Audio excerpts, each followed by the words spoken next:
Let's start with the data communication. इस session में हम सिर्फ डेटा कम्युनिकेशन के बारे में पढ़ेंगे कि exactly what is the data communication, right. आपको एक डायग्राम दिख रही है, राइट। इसको अंडरस्टैंड करने के लिए we will use this diagram and हम क्लियर करेंगे कि क्या होता है exactly data communication. Basically data communication is nothing, जब हम सोर्स से डेस्टिनेशन पे कुछ डेटा भेजते हैं, है ना, सोर्स से डेस्टिनेशन तक हमारा डेटा जाता है, उस प्रोसेस को हम बोलते हैं data communication. In simple words, and एक एग्जांपल देती हूँ आपको समझाने के लिए। नॉर्मली हम क्या करते हैं, हम व्हाट्सएप पे कम्युनिकेशन करते हैं, राइट। हम मैसेजेस भेजते हैं, हम वीडियोस भेजते हैं, हम फोटोज शेयर करते हैं। जो सेंडर से डेस्टिनेशन तक आपने जिसको मैसेज किया, ये पूरे प्रोसेस को हम क्या बोलते हैं, डेटा कम्युनिकेशन। एंड डेटा को सेंड करने के लिए आप क्या यूज़ करते हैं, आप वायरलेस मीडिया यूज़ करते हैं, है ना, आपका मोबाइल नेटवर्क यूज़ होता है। इस पूरे प्रोसेस को हम बोलते हैं डेटा कम्युनिकेशन। अभी इसका डेफिनेशन देख लेते हैं। The exchange of data between two devices through a transmission medium is called data communication. Like जब सेंडर डेस्टिनेशन को मैसेज भेजेगा या कुछ भी डेटा शेयर करेगा, तो ये क्या बता रहा है कि जो डेटा शेयर होगा वो एक ट्रांसमिशन मीडियम के थ्रू होगा। यहाँ पे ट्रांसमिशन मीडियम क्या है, इसके बारे में हम पूरा इन डिटेल डिस्कस करेंगे नेक्स्ट वीडियोस में। बट अभी हम सिर्फ आप दिमाग में ये रखिए कि ट्रांसमिशन मीडियम क्या होता है, that is the actual path. Actual path मतलब यहाँ पे हमारा डेटा ट्रेवल करता है। ये वायर्ड मीडिया भी हो सकता है और वायरलेस कम्युनिकेशन का भी हो सकता है, ठीक है। यहाँ पे दोनों चीज़ें हो सकती हैं, राइट। और यहाँ पे दो चीज़ें और हैं, एक है ट्रांसमीटर एंड रिसीवर। ये दो चीज़ें क्या है, ट्रांसमीटर क्या होता है, ट्रांसमीटर क्या करता है, हमारे डेटा को with the help of antenna उनको रेडियो वेव्स में कन्वर्ट करता है एंड देन डेटा को सेंड करता है with the help of the transmission system. And receiver ये एक इलेक्ट्रॉनिक डिवाइस होता है इन शॉर्ट, एंड रिसीवर भी सेम वैसा ही होता है। इसका काम उसकी ऑपोजिट है, ये रेडियो वेव्स को रिसीव करता है, ये भी एक इलेक्ट्रॉनिक डिवाइस है। एंड जैसे ही ये रेडियो वेव्स को रिसीव करता है, देन उसको कन्वर्ट करता है किसमें, in the information, right. And then वो डेस्टिनेशन ऑब्वियसली उस डेटा को रीड करता है। यहाँ पे उसका काम क्या है, उसको कन्वर्ट करना, लेकिन यहाँ पे उसका काम क्या है, उसको देन अगेन इंफॉर्मेशन में कन्वर्ट करना। ये काम है ट्रांसमीटर एंड रिसीवर का, राइट। सेंडर और डेस्टिनेशन क्या है, ये हम नेक्स्ट स्लाइड्स में हम डिस्कस करेंगे, ओके। एंड ट्रांसमिशन मीडियम भी आपको क्लियर है, ट्रांसमिशन मीडियम मतलब एक्चुअल पाथ जिससे हमारा डेटा ट्रेवल करता है, ओके। ऑब्वियसली हमारा जो डेटा है वो 0 और 1 की फॉर्म में होता है, एंड उसके लिए हम वायर्ड केबल या वायरलेस कुछ भी यूज़ कर सकते हैं। नॉट कंपल्सरी कि आपको वायर केबल ही यूज़ करना है, आप कुछ भी यूज़ कर सकते हैं। And obviously for data communication ये जो डिवाइसेस है must be the part of the communication system, right. ये है हमारा simple introduction about like data communication क्या होता है, ओके। नेक्स्ट अभी बढ़ते हैं नेक्स्ट टॉपिक पे। लाइक यहाँ पे लिखा है कि डेटा कम्युनिकेशन हैज़ 2 टाइप, मतलब अगर मुझे डेटा सेंड करना है तो फर्दर उसके 2 टाइप हैं, एंड वो 2 टाइप क्या है, लोकल एंड रिमोट। इसको हम अंडरस्टैंड करते हैं कि लोकल कम्युनिकेशन क्या होता है एंड रिमोट कम्युनिकेशन क्या होता है। अभी यहाँ पे अगर आप देखोगे आपको 2 डायग्राम दिख रहे हैं। तो फर्स्ट जो है लोकल का मतलब क्या है कि जो भी कम्युनिकेशन होगा, जो भी हम कम्युनिकेशन करेंगे वो सेम एक जियोग्राफिकल एरिया, आप बोल सकते हैं एक बिल्डिंग में, या 1 to 1 बोलते हैं ना, पॉइंट टू पॉइंट कम्युनिकेशन, तो ये पॉइंट टू पॉइंट कम्युनिकेशन होगा। इसे हम बोलते हैं इवन लैंड कम्युनिकेशन भी बोल सकते हैं, जो एक लोकल एरिया में कम्युनिकेशन होती है।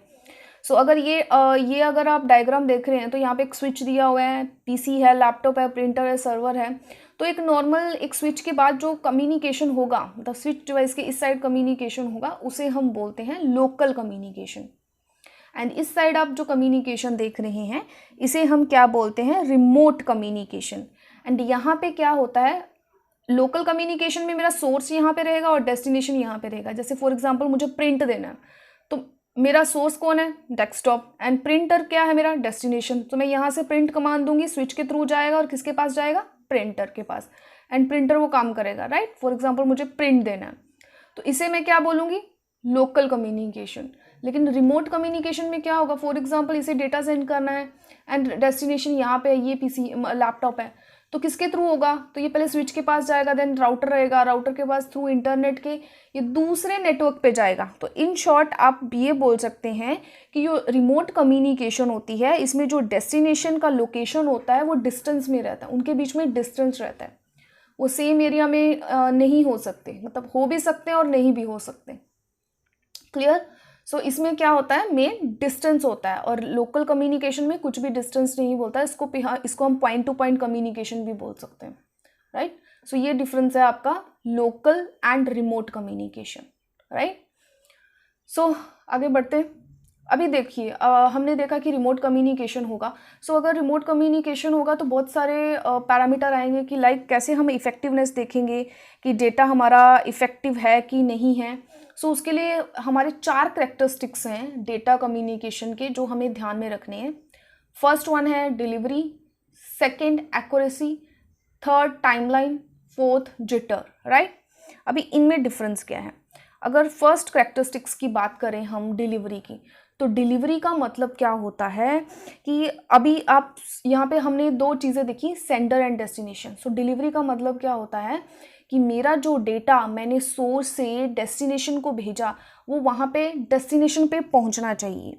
तो कैसे वो हम देखेंगे। सो ऑब्वियसली वहाँ पे बहुत सारे सिक्योरिटी के इंक्लूड होती है सिक्योरिटी, जिससे हम ये वेरीफाई करते हैं कि डेटा डेस्टिनेशन पे पहुँच गया। जैसे फॉर एग्जांपल आपको एक्नॉलेजमेंट आएगा, so that acknowledgement make sure कि आपका डेटा जो है वो डेस्टिनेशन पे पहुँच गया है ना। सो ये एक करेक्टरिस्टिक है कि जिसमें हम ये मेक श्योर करते हैं कि हमारा जो डेटा है वो डेस्टिनेशन पे पहुँचना चाहिए, right. So second characteristic is the accuracy. अभी एक्यूरेसी का मतलब क्या होता है, अभी आप क्या चाहते हैं कि आपका जो डेटा आप भेजते हैं वो डेस्टिनेशन तक पहुंचते पहुंचते चेंज हो जाना चाहिए, नहीं ना। सो एक्यूरेसी का मतलब क्या होता है कि जो डेटा मैंने जैसा भेजा है वो डेस्टिनेशन पे वैसा ही पहुंचना चाहिए एज इट इज़, उसमें कुछ भी ऑल्टरेशन नहीं होनी चाहिए, है ना। कुछ भी ऑल्टर होगा तो वो डेटा एक्यूरेट नहीं रहेगा, देन फ्रॉड होंगे ज़्यादा। तो इसमें हम कैसे मेक श्योर करेंगे, with the help of integrity. So यहाँ पे क्या होना चाहिए, integrity. So how we will make sure the integrity, with encryption and other security terms, वो हम आगे डिस्कस करेंगे जब हम सिक्योरिटी के रिलेटेड पढ़ेंगे। बट नाउ यहाँ पे आपको ये ध्यान देना है कि आपका जो डेटा है वो विदाउट ऑल्टरेशन डेस्टिनेशन पे पहुँचना चाहिए, और जिस तरीके से आपने प्रोड्यूस किया था डेस्टिनेशन पे उसी तरीके से वो रीप्रोड्यूस होना चाहिए, है ना। जैसा डेटा भेजा था वैसे ही डेस्टिनेशन पे पहुंचना चाहिए। सो वो है हमारा accuracy characteristics. So the third term is timeline. आपको टाइमलाइन वर्ड से क्लियर हो जाएगा। टाइमलाइन मीन्स कि ऑब्वियसली आपका जो सिस्टम है must maintain a timeline. That means कि जो डेटा टाइमली मैनर पे ही पहुंचना चाहिए। अगर जो डेटा मुझे टाइम पे नहीं पहुंचा तो कुछ यूज़ है उस डेटा का मेरे लिए, नहीं, कुछ यूज़ नहीं है। सो जब मुझे डेटा चाहिए, जब मुझे उसकी अवेलेबिलिटी, जब मुझे वो जिस टाइम फ्रेम में चाहिए उसी टाइम फ्रेम पे वो डेटा मेरे पास पहुंचना चाहिए और डिले नहीं होना चाहिए। सो ये कहाँ पे मेक श्योर होगा, टाइमलाइन में। सो the next characteristic is the jitter. अभी ये भी ऑलमोस्ट आपको वर्ड से क्लियर हो गया। जिटर मीन्स यहाँ पे टाइम चेंज हो जाता है। फॉर एग्जांपल अगर मेरा डेटा जा रहा है 2 मिली सेकेंड्स में, सो पूरा का पूरा डेटा 2 मिली सेकेंड्स में ही जाना चाहिए। अगर थोड़ा सा भी डिले हुआ डेटा के बीच में, जैसे ओबियसली डेटा कैसे जाता है, हम OSI लेयर्स में भी डिस्कस करेंगे कि वो ओबियसली चंक्स में जाता है, जिसको आप बोलते हैं सेगमेंट्स बोल सकते हैं। एंड वो जब भी जाता है तो एक पर्टिकुलर फ्रेम में ही आने चाहिए, एक पर्टिकुलर टाइम स्लॉट में ही वो डेस्टिनेशन पे पहुंचने चाहिए। लेकिन अगर कुछ भी एक सेगमेंट के डेस्टिनेशन पे पहुंचने में डिले हो गया तो उससे क्या हो जाता है, उसकी क्वालिटी कम हो जाती है। फॉर एग्जांपल अगर वीडियो हम भेज रहे हैं, सो अगर एक चंक में कुछ डिफरेंस आ गया, time difference like 4 millisecond हो गया instead of the 3 millisecond, so video का क्वालिटी क्या हो जाएगा, कम हो जाएगा। तो ये यहाँ पे होता है कि जिटर का मतलब कि आपका डेटा जो है, जो भी आप भेज रहे हैं वो क्या होना चाहिए, एक पर्टिकुलर टाइम फ्रेम में ही जाना चाहिए। सो आई होप कि आपको ये 4 कैरेक्टरिस्टिक्स क्लियर हो गई, राइट। सो अगर आपको कुछ भी डाउट्स रहते हो तो आप कमेंट सेक्शन में डाल सकते हैं, we will solve your query, no issue. Okay, so let's move further. So the next thing, हमने यहाँ पे फर्स्ट स्लाइड में ही देखा था कि कैसे डेटा हम सोर्स से डेस्टिनेशन में भेजते हैं। सो वो सब क्या है, those are the component. Like मैं सेंडर हूँ, रिसीवर है, प्रोटोकॉल है, ट्रांसमिशन मीडिया मैंने टर्म यूज़ किया, देयर इज़ ए डेटा, है ना। तो है क्या ये टर्म्स? सो अभी इनके बारे में डिस्कस कर लेते हैं कि ये एक एक टर्म है क्या। अब सबसे पहली चीज़ आप समझते हैं कि सेंडर क्या होता है, राइट? तो पहले मैं सेंडर समझाती हूँ।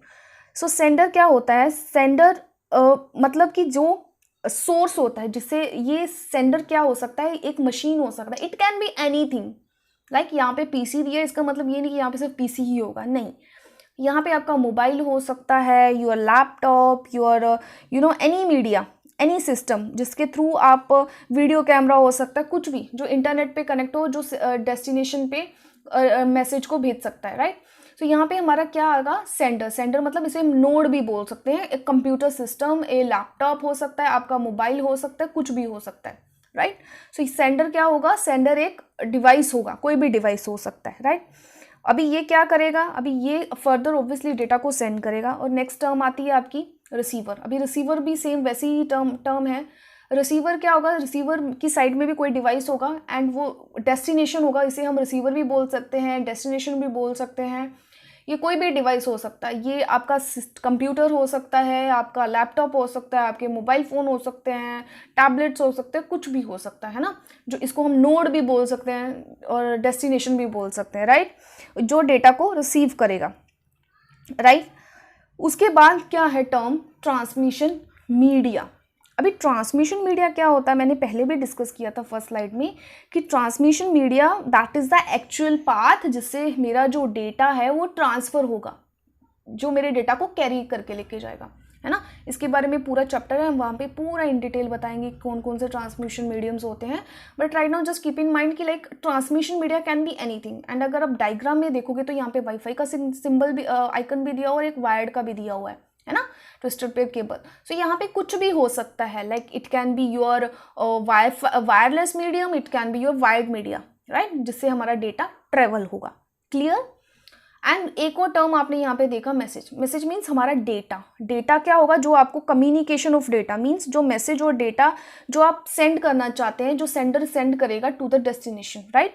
सो data can be anything and basically this is the first component. In short if we are talking about the component, ये हमारा फर्स्ट कंपोनेंट है। और अगर यहाँ पे देखो, यहाँ पे ईमेल है, ये कोई वीडियो है, ये कोई टेक्स्ट मैसेज है। सो आपका data can be anything. It can be your text message, it can be your video, audio, कोई इमेज हो सकता है, कोई कुछ भी हो सकता है ये, ठीक है? इसे हम डेटा बोलते हैं। Clear? So the next term is the protocol. अभी प्रोटोकॉल क्या होता है? Protocols are the nothing, in short अगर लेमैन वर्ड में देखें तो protocols are the set of rules, right, जो कि फुल डेटा कम्युनिकेशन प्रोसीजर में इंप्लीमेंट होंगे। जो भी कम्युनिकेशन आपका प्रोसीजर है from sender to the destination, कि वहाँ पे इंप्लीमेंट होंगे। क्लियर? सो ये क्या होता है? आप ये बोल सकते हैं कि it's like agreement between the sender and the receiver, right? दोनों के बीच में अगर सक्सेसफुल कम्युनिकेशन करना है तो ये इन दोनों के बीच में एक एग्रीमेंट है। इसमें क्या चीज़ें आती हैं मैं आपको थोड़ा और सिंप्लीफाई कर देती हूँ। फॉर एग्जांपल, डेटा कैसे सेंड होगा, है ना? डेटा ट्रैवल कैसे होगा, कैसे इंश्योर होगा कि आपका पूरा का पूरा डेटा रिसीव हो गया है, अगर एरर्स जो आएंगी वो कैसे हैंडल होंगी। तो ये कौन देखता है? ये पूरा का पूरा सेट ऑफ रूल्स मतलब प्रोटोकॉल्स के अंडर आता है। एंड एक सबसे इंपॉर्टेंट चीज़, जो दोनों डिवाइस है वो same set of rule follow करने चाहिए, तभी वो एक दूसरे को समझ पाएंगे, देन कम्युनिकेशन पॉसिबल होगी। ओके, सो ये था हमारा basic of introduction of data communication. So we learned about data communication introduction. So सबसे पहले हमने देखा था कि बेसिकली इंट्रोडक्शन क्या है, कि किस तरीके से हमारा जो डेटा है फ्रॉम सेंडर टू डेस्टिनेशन हमारा डेटा जो सेंड होता है, तो जिसमें हमने ट्रांसमीटर एंड रिसीवर का भी डिस्कस किया, राइट? एंड ऑब्वियसली उसके बाद हम लोगों ने देखा कि डेटा कम्युनिकेशन के टाइप कैसे होते हैं। तो हमने दो टाइप देखे, local communication and the remote communication. Local communication कौन सा, जो मीन्स हमने इन डेप्थ वहाँ पे हमने डिस्कस किया है, ठीक है? उसके बाद करेक्टरिस्टिक्स देखे हमने कि मतलब अगर डेटा रिमोटली कम्युनिकेट होता है तो क्या इफेक्टिवनेस होना चाहिए। सो जिसमें हमने 4 उसके करेक्टरिस्टिक्स देखे, delivery, accuracy, timeline and jitter, right?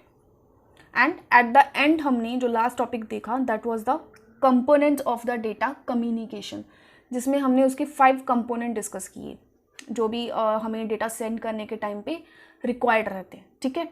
And अगर आप लोगों को कुछ भी क्वेरी है about the introduction of the data communication, आप अपना क्वेरी कमेंट सेक्शन में डाल सकते हैं. Okay, so that's it about this video and this session. So thank you guys, and Rab Rakha.